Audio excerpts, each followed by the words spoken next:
Bruce is telling this story to Catwoman, but she was there. Yeah, there's something. Oh, I must have put in the password wrong. Unless you're logged in and I can't be logged in at the same time for some reason. Maybe, I don't know. I'm logged in. Let's see. All right. No, I think that worked. Hold on. Still logging me in though. There we go. Yeah, it was on Superman 31. Superman 31 was kind of weird. It didn't. Well, I'll get to that in a minute. I'm going to open up Batman 31 real quick. Okay. But yeah, I thought in the last issue that we talked about, Kite Man was like the Joker's last guy standing. I thought after all the other villains had been taken out by Batman and the Riddler, Joker had Kite Man left. Mm-hmm. But in this one, it starts out the Joker's up in this like penthouse in this building, but Kite Man's here with Kite Man shows up with Batman, and he gives Killer Croc. I'm trying to see the whole crew they've got here.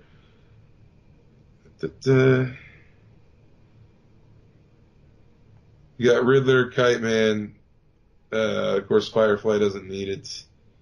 I do love that the Catwoman costume is the old school Catwoman, the big boots and the she's got the hat with like the haircut. The purple cat suit. Yeah, it's this thing between Batman and Kite Man. Apparently, have had this plan going, but so it's basically now it ends with the showdown of Joker, Riddler, and Batman all squared off at the end of it. But yeah, they all break into they're all able to fly into this high rise, and there's a big brawl with the Joker's dudes and. Yeah, it's like Batman, Kite Man, Croc, Clayface, Poison Ivy, Scarecrow. The guy in the background looks like Mr. Knight from Moon Knight. Riddler, Firefly. Isn't that it's not Deadshot, is it? I thought Deadshot was on the Joker's side. I thought Deathstroke. I can't keep it all straight. There's like 30 villains in this. Yeah. 30 villains in this story. Looks like Zaz might be there. Who the hell can tell? Mad Hatter's been there. But no, this was pretty cool. I mean, the Tom King's Batman is pretty awesome, and this one the way it ends with the square off between the three of them, and the way the artwork even looks when all the villains are all in the penthouse, the Joker, it kind of reminds me of an old like school 70s Batman story in a way. It's Tom King seems to he writes Batman awesome, but he almost seems to change up styles writing Batman halfway through arcs and stuff. And it's kind of strange, but it definitely, the artwork and everything in this works, and it's pretty awesome. It totally reminds me of like an old 70s, early 80s Batman type story. But it seems like the Batman books, it seems like a lot more people die in them now.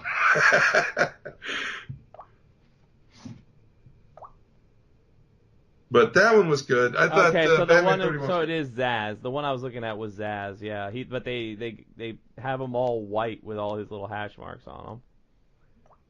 Yeah, I saw him. There's another shot. There's another panel where you can see he's clearly a guy standing there shirtless. But then that's why I figured it must be Zaz. But it's like a distant. It could be anybody with no shirt. I just assume it's Zaz. But that one was pretty good. I dig Tom King's work. I dig how it like his arcs seem to be kind of small. I mean, even though this is it'll be going like 5 issues. But I think the next one will probably be the end one, I would assume. But I mean, he's writing some pretty damn good arcs. He hasn't. The thing is, he hasn't put out like Snyder's first one, Court of Owls, just went crazy, wild. And it sold a lot. And then he was riding momentum of that, and then he did like Death of the Family, 0 Year. He did a bunch of great arcs right in a row. I don't think Tom King's had one like that yet. That stood out like a major arc that he's written yet. But I think what he's written is just as good. it just hasn't necessarily doesn't have the name power behind it, I guess. As like everybody recognizes the Court of Owls, like that mask and the owl mask. Everybody knows what that is, and it's been on Gotham. And I think Tom King is not. It's almost like he doesn't get credit where it's due for his Batman, and I think it's every bit as good as Scott Snyder's. It is. It really is. Like I've loved it. I've read every issue Snyder wrote, and I never took a break. I started reading Tom King's, and I've read every issue. He hasn't lost me yet. I've read every issue the guy's written, and it's great stuff.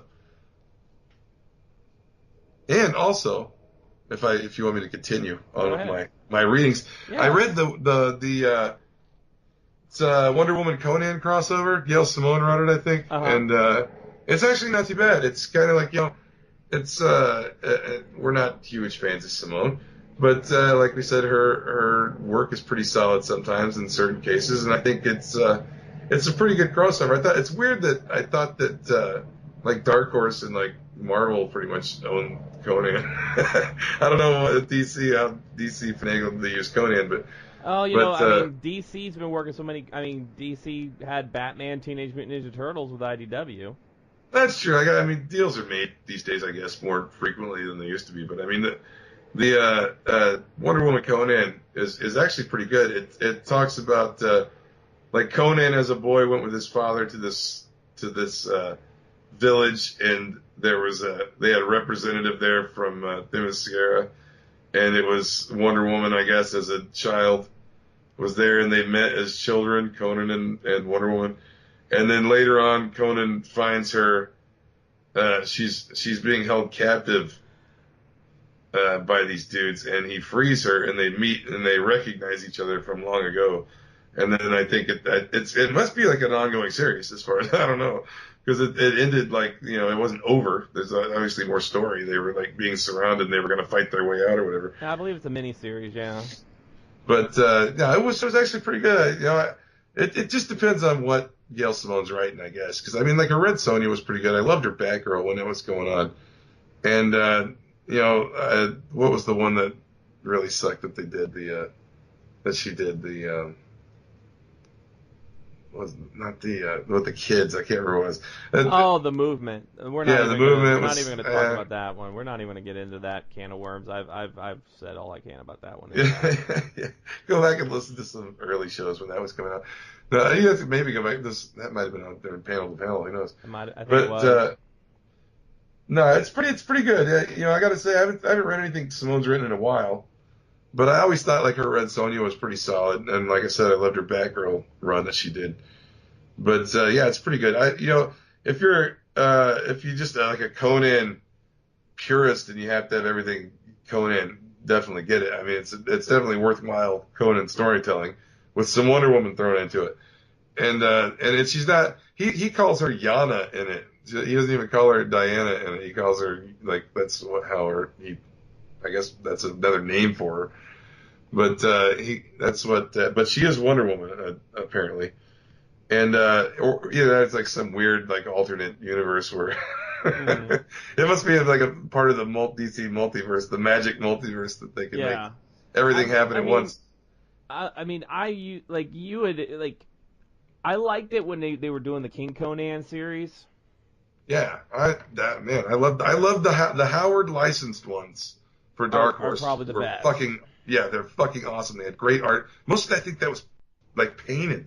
I think most of those series were like painted artwork, or like really well done artwork. If it wasn't painting, it sure looked painted. And like every panel was like a piece of art in those books.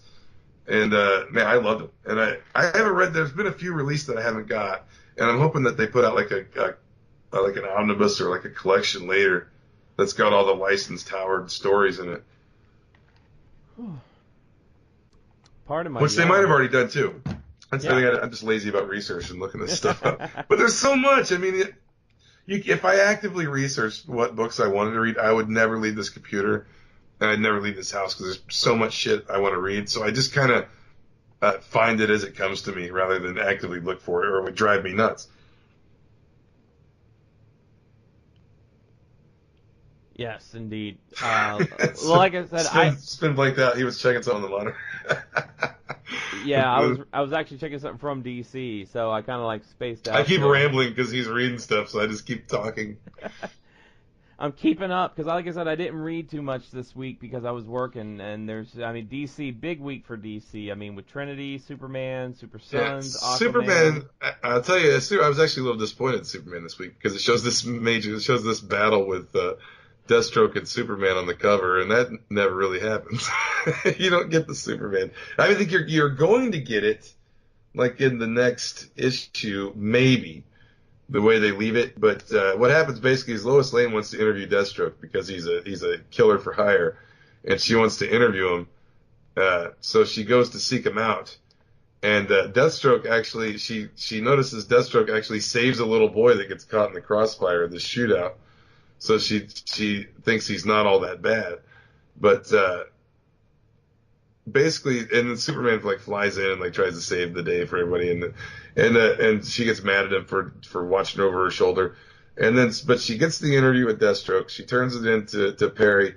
They publish it, whatever. Then she walks out of the building to go home, and she's talking to Clark on FaceTime on her phone, and Deathstroke pops up in front of her and shoots her. Says like, I'm sorry, Miss Lane, this is for you, or something like that, and then he shoots her. So the battle they show on the cover of this month, unless Deathstroke shot somebody behind Lois Lane and didn't actually shoot Lois Lane, or didn't actually hurt her, next month will be your basically Clark ripping both of Slade Wilson's arms off and beating him to death. So that's basically all I can. Superman is good and doesn't kill, I'm sure, to a point. But if you caught what Superman did when Damian Wayne kidnapped John Kent and was doing experiments on him in the Batcave, if I tweeted it out, the picture, if you caught what happened to the Batcave at that moment, you can only imagine what, and that was his friends. You can only imagine what Clark will do to Deathstroke, who he doesn't like already, after shooting Lois Lane dead. Because when they kidnapped John Kent, Clark pretty much burrowed through the side of the hill that the Batcave is in and just punched right through the wall, heat vision blazing, destroying everything in the room, screaming, "Where is my son?" And Batman, terrified Batman. Batman said, "Damian, release him immediately, hurry," because he knew it was coming. Batman kind of came in and said, "Damian, what the hell?" Because he had Jonathan Kent strapped to this table, and Batman's like, "What have you done?" He's like, "You have to release him immediately, hurry up!" And then the next thing, the whole wall explodes of the Batcave, and there's Clark, glowing red eyes, just destroying everything, screaming, "Where's my son?" So I can only imagine the fate of Slade next month if he actually shot Lois Lane. I'm pretty sure Clark will compress his entire body into his fist and create a human diamond out of Deathstroke. So I think that's let's see, I think that was all the ones I read so far. I still want to read Green Lanterns. I still want to read the Hal Jordan. I still want to read Aquaman, which I don't get to read Aquaman because I don't normally get it, but it's in there, so I'm going to read that. And then there was a couple other ones I wanted to read too. I haven't got the full list open anymore, so I can't see what they all. There's a lot of them. Big week for DC. Yeah, I'm looking right now. One that interests me is from the Future Quest line of comics that DC does, which is of course the Hanna-Barbera. Future Quest Presents #2 is Space Ghost. Yeah, that might be cool because that Future Quest takes like a serious tone. It kind of takes the cartoonier characters and makes them more like hardcore.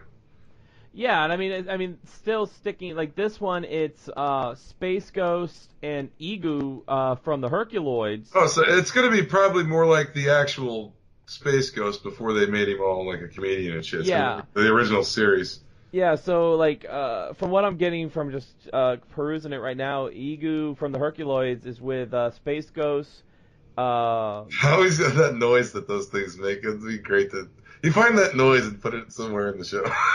Well, this is the big like gorilla looking rock one. The big oh, rock these one. are... Yeah. No, I'm thinking of the Gloop and Gleep or whatever. Yeah, you're thinking of Gloop and Gleep, but it's Space Ghost, him, the what is it?